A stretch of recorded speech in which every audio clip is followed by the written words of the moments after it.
Hey everyone, Andy Hall at the Disappointed Cat Morning Show. Thanks for being here. I'm looking at the stories we're covering today. Um, Psychedelics, oxys, COVID 19 vaccination shots, and cow dung. This entire show is dedicated to drugs. This morning, the Disappointed Cat Morning Show is on drugs. Let's do something funny.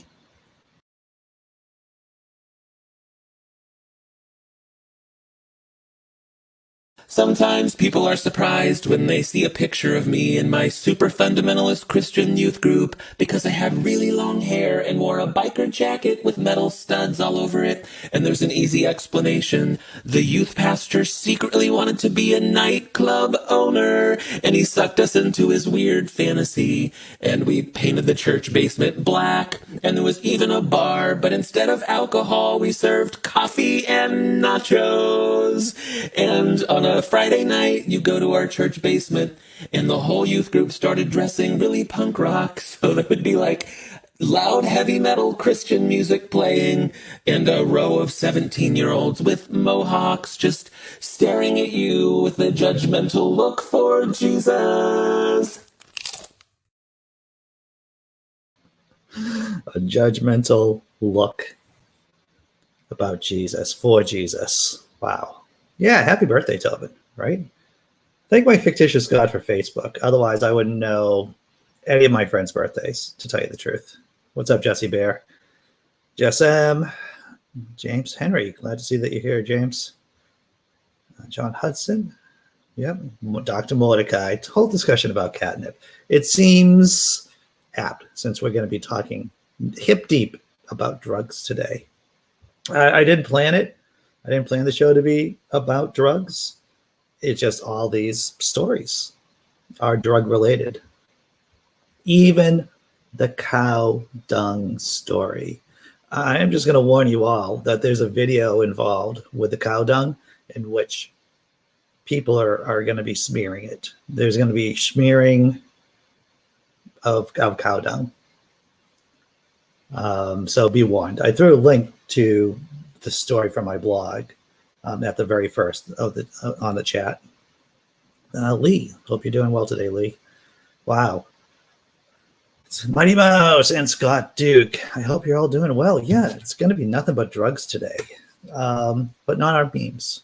Our memes are going to be just good Simply Secular Dave. Simply Secular Dave. If you listen to Simply Secular Dave's work stories, we were talking on Twitter, or communicating on Twitter, and he was telling me about the various ways you could die in the course of a shift, and it was terrifying and interesting at the same time. All right. So are we doing memes? I guess we're going to do memes right before we start talking about drugs. These are one of them's really weird too. I just threw the second one in there. Not as funny, it's just being weird, but less talky, more memey. I think I've shown this one before, but it's still hilarious. Oh, those poor dinosaurs. They know something's wrong. They know something's not right. So this is just strange. This next meme, it's strange. I don't see anyone who would want this product.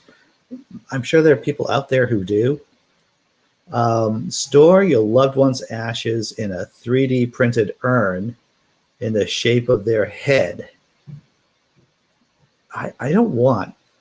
I think that's a little bit too weird for me. And also, my head's really big. I think I could probably fill a couple of people, their ashes in my head, personally speaking.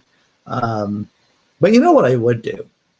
If I ever made billions of dollars, I would force the inheritor of my wealth to keep my head and my ashes on a prominent place in their house. That would be part of the deal.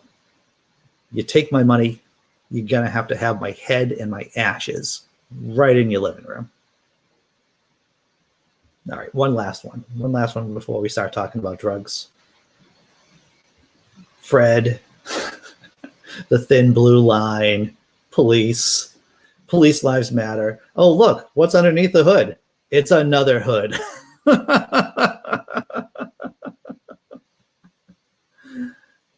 It's almost as if Blue Lives Matter people are thinly veiled fascists.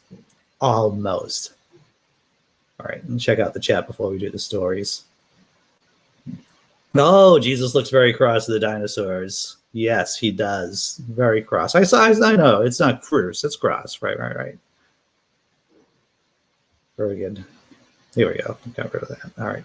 So they're looking for mushrooms in the dung. No, they're not. They're looking for a cure for COVID in the cow dung, brain bug. They're looking for a cure for COVID in the cow dung. And in the urine, too. We don't want to forget about the urine.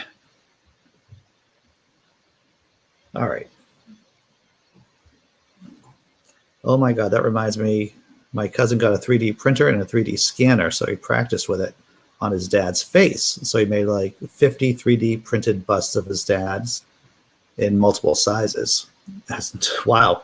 Well, you can put, I guess it's possible to put ashes into a 3D printer head, right? Simply Secular Dave says, I'm pretty sure that my sister's dying wish will be to have one of those heads filled with her ashes stored in a place of prominence in my family members, in a family member's home. Indeed. I think you have to be heavy on drugs to want to have a 3D printer head of their loved one. And when you think about it, how many people are going to have pets, like the head of their pets, and the ashes of their pets, right, into something like this? I think it's quite feasible to have Fido's, a 3D printed head of Fido, dearly departed Fido, with Fido's ashes in their head, in the head. Creepy. I would not be my choice. Not my choice myself, everyone. All right, let's get serious. Let's talk about news stories. Let's talk about drugs. All the links are in the description, right? You know that. I think I was pretty good about putting the links to the news stories that we're covering in the description. Facts, perhaps. What you need to know about Pfizer's COVID vaccine in adolescents. As many of you know, a whole new age group has been opened up for getting the Pfizer shot. And this is just a synopsis of the article right here. When can this group start getting their shots? The Vaccine Advisory Committee for the CDC is scheduled to meet Wednesday to make recommendations about how the vaccine should be used. It's expected the shots will be widely available to 12 to 15-year-olds as early as this week. There you go, 12 to 15-year-olds. And how do we know it works in kids? So this is important. So in case you have to have a discussion with a family member about whether or not their kid should have the vaccine. It's like, well, how do you know it works? Isn't it too soon? Well, here it is. In the vaccine clinical trial, there are no cases of COVID-19 in the 1,100 children who received the Pfizer vaccine and 16 cases in the 1,100 children in the placebo group, according to the FDA. The trial also found that vaccinated adolescents had high levels of antibodies in their blood, a signal they developed a strong protective immunity. The vaccine was 100% effective in preventing COVID-19, the FDA announced Monday. At this time, there are limited data to address whether the vaccine can prevent transmission of the virus from person to person. In addition, at this time, data are not available to determine how long the vaccine will provide protection. But that's the thing. 100% protection against COVID. Pretty impressive. And the study, 1,100 kids, that's a lot of kids, to tell you the truth. That's a lot of kids. And you know what?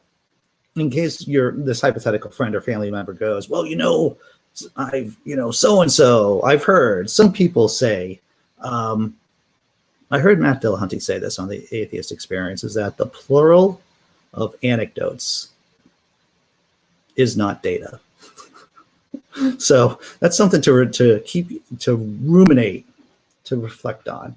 The plural of anecdote is not data. All right, what else? Why should these kids get vaccinated? Children and adolescents can get sick from the infection with the coronavirus, and they can infect others. And while in general their cases tend to be less severe, some children have developed serious complications. We know that kids are less likely to die from COVID than, say, their 80-year-old grandparents, said Freeman, but that doesn't mean there's zero risks. In the US alone, tens of thousands of kids have been hospitalized with COVID-19, including more than 3,000 that have developed a rare but dangerous inflammatory syndrome named MIS-C. During the pandemic, COVID-19 has been one of the leading causes of death among children. Dr. Sean O'Leary of the American Academy of Pediatrics tells NPR some 300 to 600 children have died. When will children younger than 12 be eligible for COVID-19 vaccination? There's been no official word yet, but preliminary clinical studies are already underway in younger children, and there are some signs that the vaccine might be available to them in the US as soon as this fall. As the vaccine rolls out for younger population, for younger demographic, there'll just be more of these conversations. I'm sure that we will all be having, either online or off, about the usefulness of children getting the vaccine. And so it's good to be mindful of these facts. Hundreds of kids dead, young kids dead from COVID-19. And also there's the long-term effects of COVID-19 that these kids, if they get it, can be carrying with them for the rest of their lives. You can check out the chat before going to the next drug story. And you're right, children can carry the virus, Phil Lister, and glad to see that you're here. I don't know if you've identified where you're sailing around today, but I'm glad that you're here. So you're right, children can carry the virus if they are around grandparents, around fragile people. They could spread it. What's up, Derek Cruz? Glad to see you're here. Glenn Chesterton. Some might say is what Fox News says to, yeah, exactly. There's no evidence. It's just some people might say.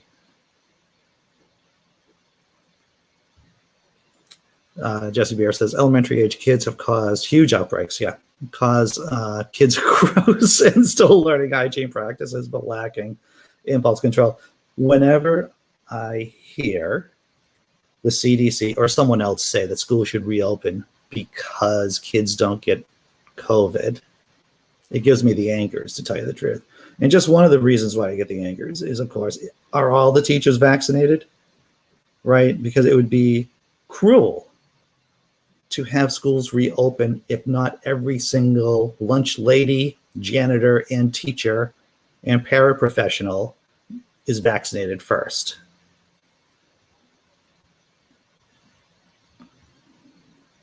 John Hudson points, yes, exactly. We don't know about the long-term problems come from getting COVID. The vaccines are good. Yeah. All right. I think I covered everything here. Let's see. Oh, Phil Lister observes, reminds me of the Neolithic examples of storing dead as mummies on shelves in stone homes. Oh, yes, in the Orkney Islands. Interesting.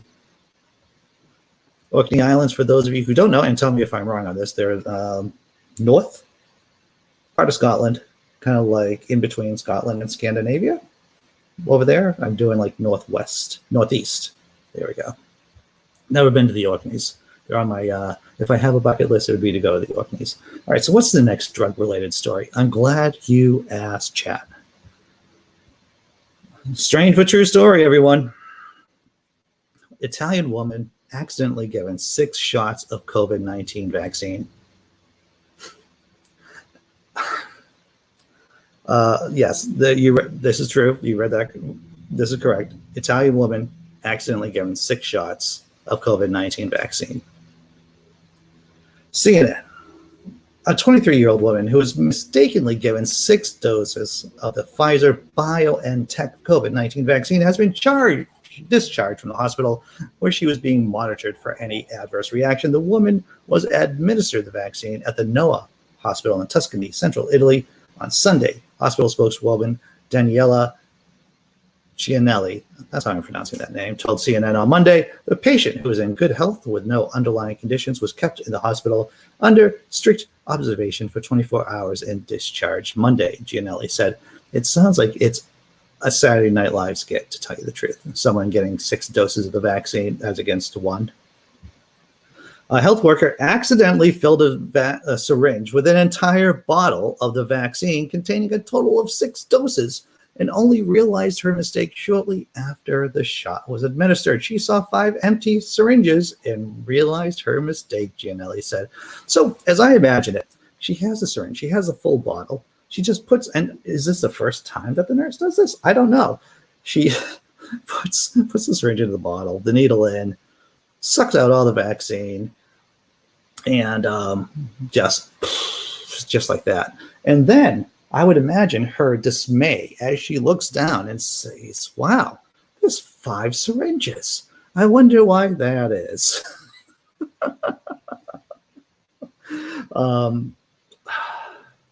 At the beginning of April, the Italian government passed a decree making vaccine. Now, this is all right. So this is a good part of the story, by the way. So you have the kind of human error. There's actually something really positive going on in Italy about the vaccine and maybe firing people healthcare workers who don't get the vaccine. So this is important. At the beginning of April, the Italian government passed a decree making vaccination mandatory for all healthcare and pharmacy workers with the aim of protecting medical staff, patients, and vulnerable people. Why does that sound like socialism here in the US? They're taking away our freedom if they're making healthcare workers who work with medically fragile people, immune, people with not the best immune systems. But that would be something like socialism here, right? Well, that's what the Republicans would call it. Healthcare workers who refuse the vaccine in Italy will be reassigned where possible to roles where they are not in contact with patients. Where that is not an option, they are now facing being suspended without pay. Good. They should be suspended without pay. If they're not, they shouldn't even be working with people.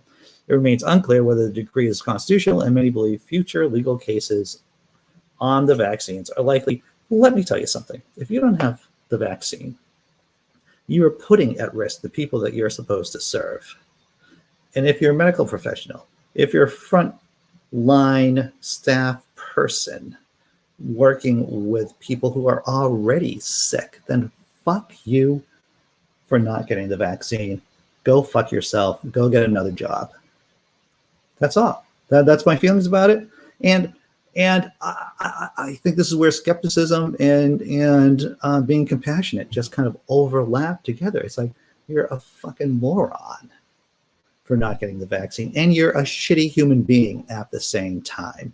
And good job, Italy, with suspending people without pay. Right?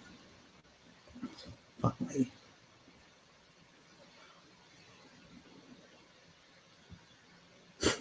Senator from Tennessee says that child care is communist. Of course it is, right? Well, it sounds like a vaccinating is disbelief story. Indeed.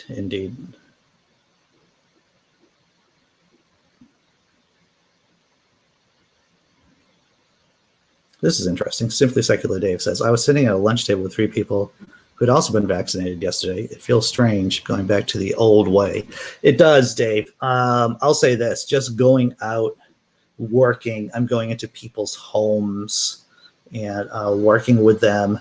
And it's nice. It's nice to have face-to-face interaction with other people besides my kids and my girlfriend. It's very nice to do that for me. However, it does feel strange. It feels strange after being basically closed up for me personally for about 8 months or so. Jesse Bear says, I have tons of family members that are teachers. Half got sick from students. Yeah, they are petri dishes of disease, incubators of disease. Schools are.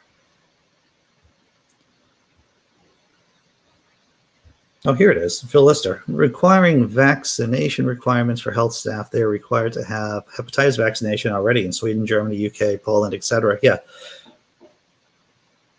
Just making sure everyone who's a healthcare worker gets a COVID-19 shot. You would think that's a no-brainer. But though we are a species capable of reason, we are an unreasonable species.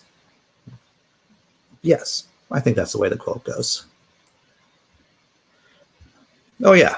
Glenn, I'm with you. I can't wait to get back to a semi-normal. Semi-normal. That's all I'm looking for. Semi-normal. My goal was to actually be to go on my annual, pub walk, my pub crawl for my birthday, and by June 27th. And so it looks like that's going to happen. I'm pretty excited about that.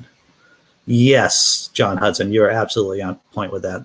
In the 19th, there was a bunch of people who thought the smallpox was a farce. Dude, daycares. Well, I have to tell you something. Just between you and me and the internet, one of the reasons why I quit my job back last September is because they opened up the daycare.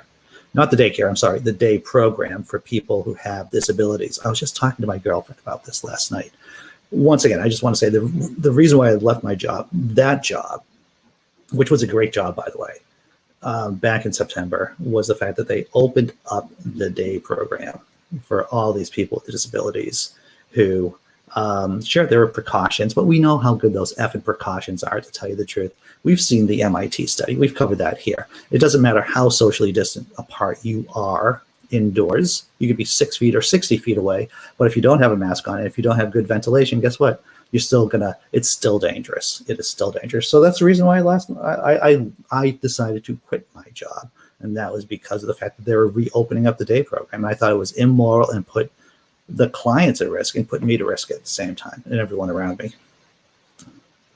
Oh, Lee, we're going to be talking about India very soon, about poo, cow urine, all of that, man, all of that. Lee's saying in India they're having mass prayer gatherings, and the Hindustani religion, holy men, and the disease is ravaging the country. It's well, the thing is about India, as we all know, India doesn't have the best. It's a federal system in India, right? So it's kind of like the United States in the fact that you have individual semi-autonomous states. So calculating all the data is difficult in that country. Jesse Bear says they kept the schools closed an extra week after winter break because we had spikes after Turkey Day. Of course, yeah, right. The kids spread it when the parents make stupid choices. Yep, this is true. This is true. All right, first two stories down. Should we do halftime show? And just as a reminder, we're doing the after party after show after this show at 10 o'clock. I can do the full hour today, 10 to 11. My work shift doesn't start until a good time, so I can do the full hour from 10 to 11. It's an open room, so people can come on and talk about whatever you want to talk about, to tell you the truth. Link is in the description. Let's do halftime show before we start talking about OxyContins, psychedelics becoming legalized soon, and the much awaited cow poo story. I'm just talking about cow poo a lot because it's a disgusting visual short video and I'm just giving everyone due warning. But first, let's do something funny.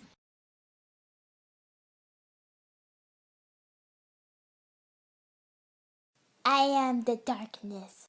Oh, you want cuddles? Okay, I give cuddles. But I am still the darkness.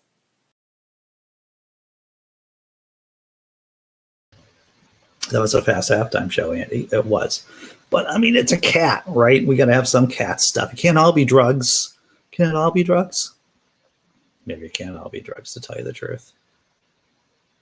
All right. So, next story about oxys. And, things are going back to normal here in the States. As we saw yesterday, there are 9 mass shootings in the country over the past weekend. And of course, that means a mass shooting as defined by CNN, who ran the story. 4 people shot, hurt or killed for each incident, not including the shooter. And now we get to go back to talking about the opioid epidemic here. U.S. states oppose unjust plan to shield Sackler wealth in opioid settlement. 24 states object to bankruptcy proposals for Sacklers to settle lawsuits by paying $4.3 billion, but the family would keep about $7 billion. Ill-gotten gains, everyone. ill-gotten gains. And is there a Massachusetts aspect to the story? Is our state attorney general doing something? Yes, to make sure that these people pay for their crimes, for the damage that they caused? Yeah, there is. Nearly half of U.S. states have joined a growing opposition to a highly unusual bankruptcy plan that would protect the wealth of the Sackler family after it made billions of dollars from selling the drug that kickstarted the U.S. opioid epidemic. Attorney generals of 24 states, members of Congress, municipalities, and victims' families object to the proposals of the Sacklers to forfeit ownership of Purdue Pharma, the manufacturer of the powerful prescription painkiller OxyContin, and surrender part of their immense fortune in return for immunity from further litigation over their part of the drug epidemic that has claimed more than 500,000 lives. They want to cut a deal to protect their money. That's what they want. Criticism has centered on the unusual proposition to shield the wealth of individual Sacklers, even though they are seeking bankruptcy only for their company and not for themselves. Under the proposals, the two branches of the Sackler family that own Purdue Pharma would settle more than 3,000 lawsuits against the company by paying $4.3 billion. But the Sacklers would keep about $7 billion, which would be personally protected from legal action over the part played by some family members in the illegal drive to mass market OxyContin, for which Purdue has been twice convicted of criminal charges in 2000 and last year. Massachusetts Attorney General Maura Healey told National Public Radio the bankruptcy system should not be allowed to shield non-bankrupt billionaires. I guess this is the theme. Common sense would be considered or is considered to be socialism by Republicans, evangelicals, Trump supporters. The bankruptcy system should not be allowed to shield non-bankrupt billionaires. What a radical concept. It would be a terrible precedent if the Sacklers are allowed to use bankruptcy to escape the consequence of their actions. It would be a roadmap for other powerful bad actors, she said. The U.S. Justice Department has also raised objections on the grounds that the court is overstepping its authority in extending broad immunity to the Sacklers when they are not themselves applying for bankruptcy. Critics have accused what one member of Congress called the most evil family in America. You know, it's a good question about the most evil family in America, because I would consider that to be the Trumps, just off the top of my head. But these Sacklers seem to be giving the Trumps a good run for their money. Critics have accused what one member of Congress called the most evil family in America by seeking to buy its way out of accountability while failing to admit the part played by Purdue Pharma in creating the opioid epidemic, with an unprecedented marketing drive to sell OxyContin built on manipulated data and false claims that the drug federal agents called heroin in a pill had a low risk of causing addiction. Purdue also used its wealth to influence politicians and regulators to keep the floodgates open, even as the evidence grew of an epidemic in the making. Throw them in jail. Take their money, throw them in jail. My knee-jerk reaction would be shoot them at dawn, too.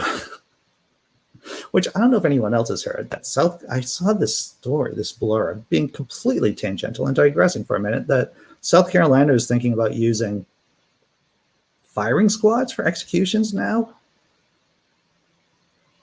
That's just, weird. I want to stay on the Sackler family. Once again, they're manipulating data, the Sacklers, made false claims about OxyContin's having a low risk of causing addiction. Yeah, maybe they should just be thrown in jail. Maybe jail's the answer. Healey, who's the AG in Massachusetts, is in the midst of an investigation of the part played by individual members of the family. After identifying 8 of them, she claims knew the OxyContin was causing overdose deaths, but kept pushing sales of the drug. They include Dr. Richard Sackler, who, as Purdue's head of marketing, ramped up sales of OxyContin and painted people who overdose on the drugs as criminals to blame for their own condition. I have to tell you something, chat, observers, lurkers, that if corporations want to be considered people, right? And I'm not the first person to say this. If corporations really want to be considered people, maybe CEOs, board members who are clearly doing wrong should be well, treated like people and sent to jail for a long time. All right, now check out the chat before we start into the subcontinent story about the cow dung. OxyContin is illegal in the EU. Yeah. Well, that's the thing, Jesse Bear, right? Obviously, the evil people, they knew that that the drug was killing people. That the drug was getting people addicted. They were manipulating data and buying off politicians.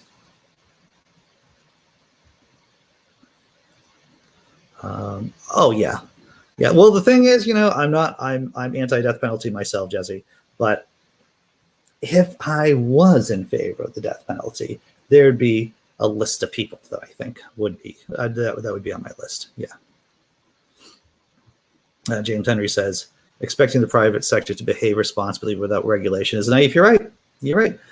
Once again, I think James Henry triggered me with this, which is good, because it's important to point out the Catholic Church cannot monitor itself. Wall Street can't regulate itself. The police can't regulate itself. The drug companies can't regulate itself. That's why we need a strong government to keep an eye on them and to keep us safe and protect everyone. What's up, Paul Kamish? Talking about drugs today. Big drug episode today. Right. This is what I'm saying, Glenn. Exactly. Throw them in prison, divide up their money to all the victims of their drugs. Exactly. Billions of dollars. Billions of dollars. Hey, B. Glad to see that you're here. What day is today? Today's Tuesday. All right. I wasn't on your stream last night, but maybe I'll pop in tomorrow. I don't know. I have to check my schedule. B does a stream around 8:00 p.m. I try to pop in. To tell you the truth, if you invite me on your stream, I will. I have a policy of saying yes. I try my best to say yes. So B does the stream 3 days a week, and I try to pop on once at least. Glenn, where I live, anti-mask F-heads have been having maskless rallies for over a month. Every weekend, cops either barely ticket anyone, sometimes no one. Yep, exactly. Police just let them do what they're going to do, right? All right. Oh, we want to talk about Cat Search 2021 in the after show. Of course. Maybe we'll do, definitely. I might be getting a cat this weekend. I'm not sure. Yes, I heard that story too, Phil Lister. Holy men in COVID. Senior bishops of Serbian Orthodox Church all died after gathering for a funeral of an archbishop who died of COVID. Yeah, that was, a number of weeks ago, I think? Maybe a couple of months ago. I'm not sure. All right, as promised, the poo story. I've been hyping up the poo story quite a bit. It's disgusting. Religion, as the late, great Christopher Hitchens would say, poisons everything. And you think that people here, that religious fundamentalists, went crazy over COVID here in this country. Well, my friends, it's a species-wide problem about just going nuts when the situation gets out of control. Minute and a half story or so, maybe 2 minutes, I don't know. Let's check it out.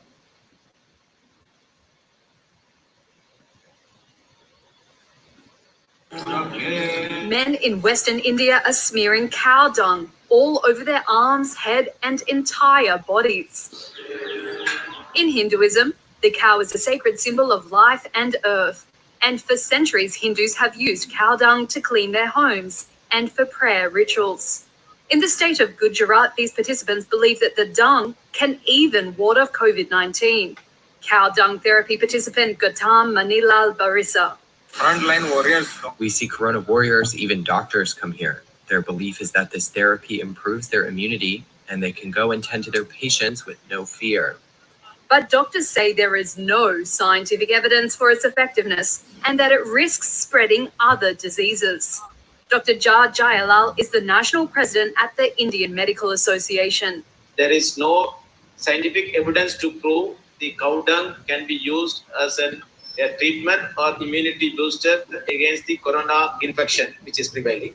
people should also understand when using an excreta of cow, which is being considered as a sacred animal, that is bound to increase some zoonotic or infectious disease more. Yet believers continue to go to a cow shelter once a week. They hug or honor the cows and practice yoga to boost their energy levels. There are concerns the practice could contribute to the spread of the virus as it involves people gathering in groups. But shelter representatives say they are limiting the number of people. The coronavirus pandemic has devastated India, with some 22 million cases and over 246,000 deaths reported so far. Experts say actual numbers could be 5 to 10 times higher. Citizens across the country are struggling to find hospital beds, oxygen, or medicines, leaving many to die for lack of treatment. Using websites. Yeah. So that's how bad it is. If you know anything about the Black Death in Europe, you know, things are crazy there too. People didn't know how to respond. Of course, that was a pre-scientific age too. There is science. There is science in India, but yet people are still smearing cow dung all over their bodies, urine, you know. And okay, so it gets crazy. It's if you know anything about the subcontinent, if you know anything about some forms of Hinduism, a lot of the caste system is based on spiritual pollution. And I'm not bullshitting you on this. I'm sorry. I'm not bullshitting you on this. It's about spiritual pollution. So different castes, if they come in contact, physical contact with another caste, with a lower caste, that would give them spiritual pollution. So that's why the untouchables, right, the lowest caste, now called the Dalits, you weren't supposed to actually touch them or even have them touch your eating utensils or your drinking utensils, because you would get this metaphysical pollution, this non-existent pollution.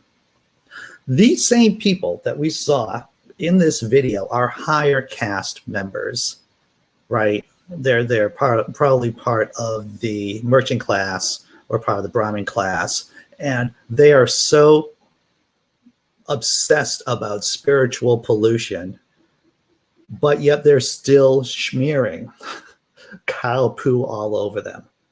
And did you notice that there weren't any women doing this either? Did you notice that there's no women doing it? It's because, of course, women aren't good enough. I know it sounds crazy, right? But this is just a sign of how the patriarchy just does stupid things to itself, right? Women aren't good enough to have poo smeared on themselves. Only the men can do it. Oh my freaking God. All right. I'm going to catch up with the chat. Well, once again, what really irritated me about the story, of course, about the concept that they're spreading all kinds of diseases, right? I believe it was Simply Secular Dave pointed out. They're spreading all diseases, right? Because they're all getting close together. You saw the video. They're all like washing down with cow poo and cow urine. And so that also, the Reuters article, which I referenced at the very top chat, linked on the chat, is that if there are any diseases that the cows have, any viruses, it could jump over from cow to people. Because you may not know this, everyone. You may be unaware, and I mean this sarcastically, we all know this, that there are viruses that jump from animals to people. It's such a fucking shit show. Oh, my fecal God. All right, pooping in disbelief. Indeed, it does sound like a story from Pooping in Disbelief. Simply Secular Dave. Rage, how you doing? Ray just came in at the exact moment that we're doing the poo story. I think that was magic. If magic did exist, that was it. Yeah, dude, yes, they do hug the cows. And I just want to point something else out about radical Hinduism, is that there's something called, if you look on Wikipedia about cow revenge murders, there are Hindu fanatics on the subcontinent who will kill people if they are seen to disrespect cows. There are stories that come out of India that about Hindus typically killing Muslims, like they really need a reason, right? A lot of fundamentalist Hindus, but killing Muslims because these Hindu fanatics view that the Muslims are mistreating cows. So yes, there are cow revenge murders. The perfect Dharma. I like what you did there, imaginary God. Glad you're feeling better, Rage. Holy shit is right. Paul Gamish, if this is your first pass at this version at India, the subcontinent, and Hindu practices regarding, because this isn't just a blip. This isn't just abnormal, as Dr. Frankenstein would say. Though it was Igor who said abnormal, excuse me. But there are certain magical practices done with cow urine in India amongst some of the Brahmin. And just John Hudson mentioned from the last story about OxyContins. I knew a guy who was prescribed a huge amount of Oxy, sold his scripts, and made enough money to buy a home. Yeah, I can see that. It's crazy, everyone. So that was something I had to share with you. No one asked the cows, B. No one asked the cows.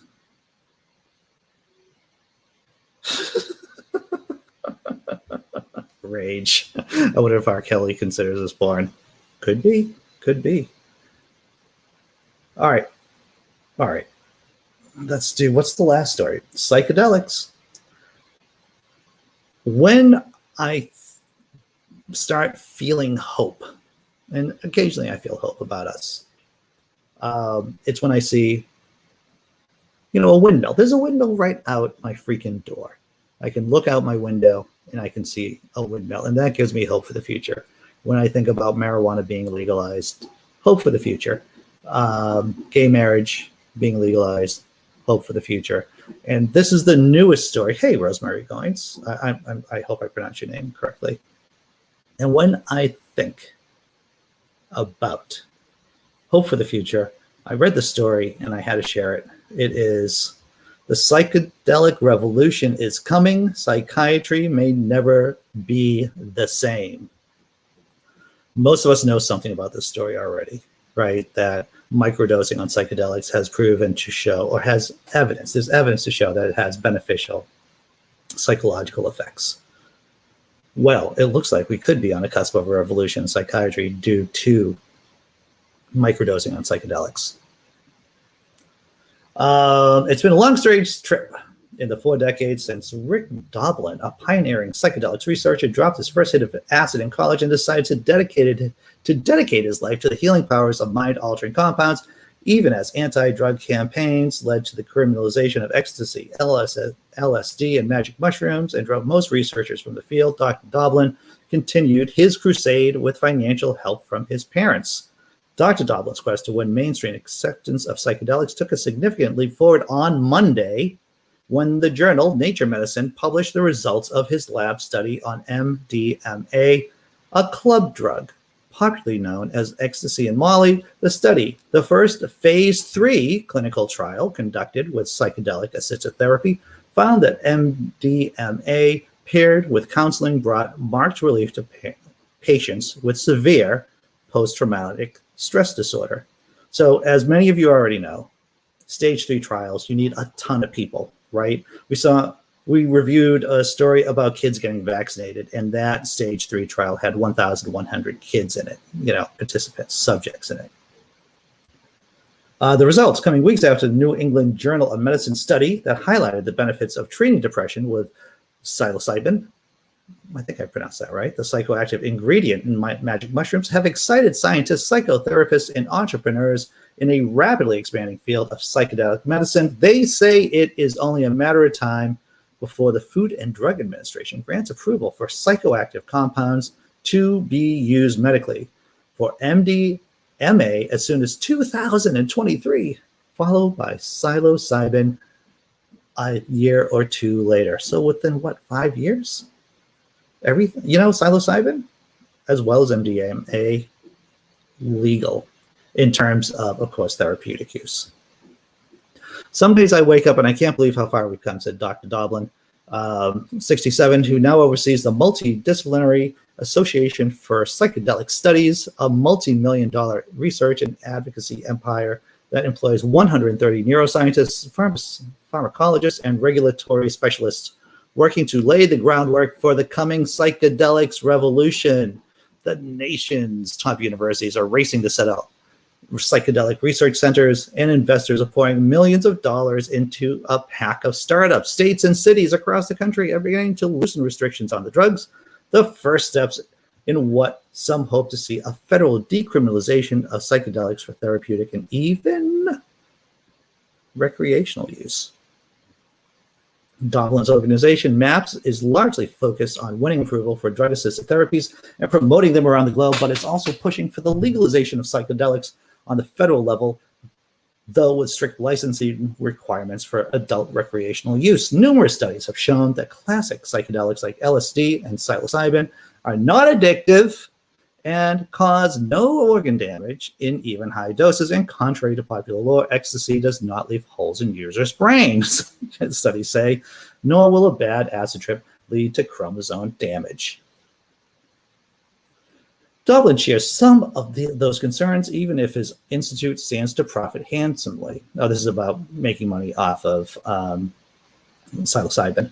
Although MAPS is a nonprofit, let's read this again. MAPS is a nonprofit. So Doblin is a true believer in the cause. He's running a nonprofit agency. It has recently created a corporate entity and hired management consultants to help plot the future of legalized MDMA therapy. Winning FDA approval would give MAPS 6 years of exclusivity to the market. It's MDMA-guided treatments for PTSD with a potential windfall of $750 million. Most of that money, he said, would help train a generation of psychedelic practitioners, fund lobbying efforts to require insurance coverage for such treatments, and promote new therapies around the world. Our goal is mass mental health, he said, explaining the organization's rejection of private investment. It's not to amass a whole bunch of money. Dr. Doblin, a true believer in the cause. What's the goal? Is it to make a profit? No, it's not to amass a whole bunch of money. Our goal is mass mental health.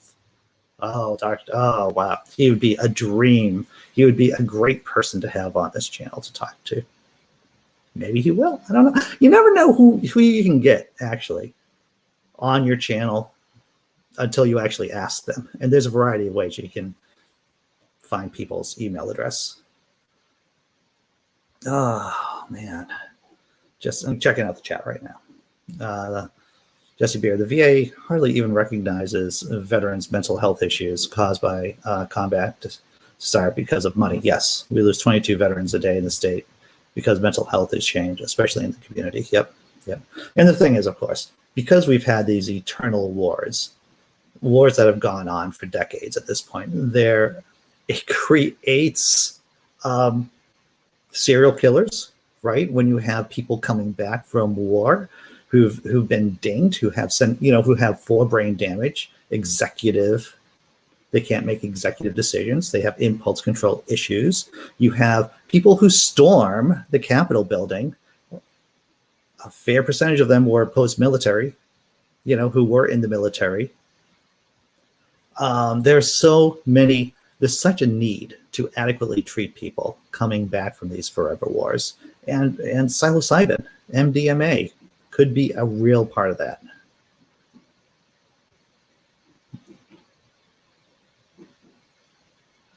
Florida, the United States goes grown. Yeah, I can see that. Oh, wow. Why didn't anyone put her at what?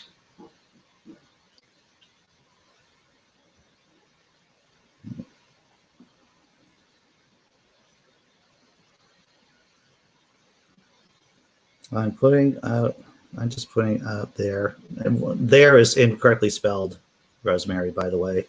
There. And your all caps. Your all caps is not an argument, Rosemary. Oh, Rosemary. Can't spell in all caps. How about that one right there? All right. So that's gone. She's gone. If you're not helping out, then you're just getting in the way. That's how I treat people in the chat. All right. Done and done. 50 minutes into the show. Let's do the post. Let's do the video to end the show. Or a video, a funny video, right? Yeah, she's gone.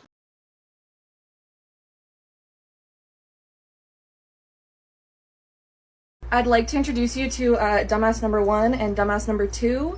They are my reason for living.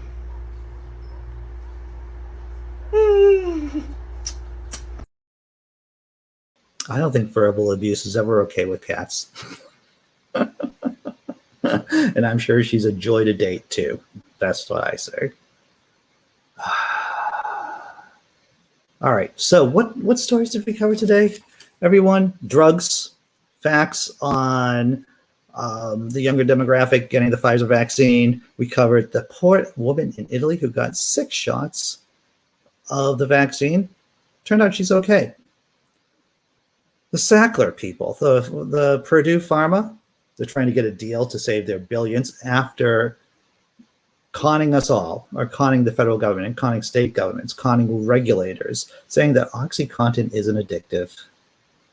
Psychedelics, new psychedelic revolution, and we talked about cow poo with that weird and odd video.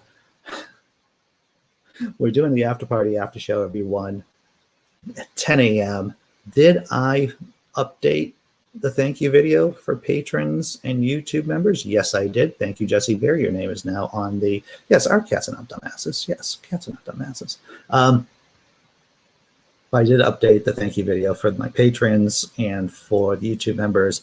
Thank you very much. I am trying to put out as much quality content as I can. And I should mention, too, that on Sunday, this Sunday at 10:30 p.m. Eastern, I have Pat LaFord Green. He's a visual artist. He's a photographer, really involved with the trans community, with people in that community.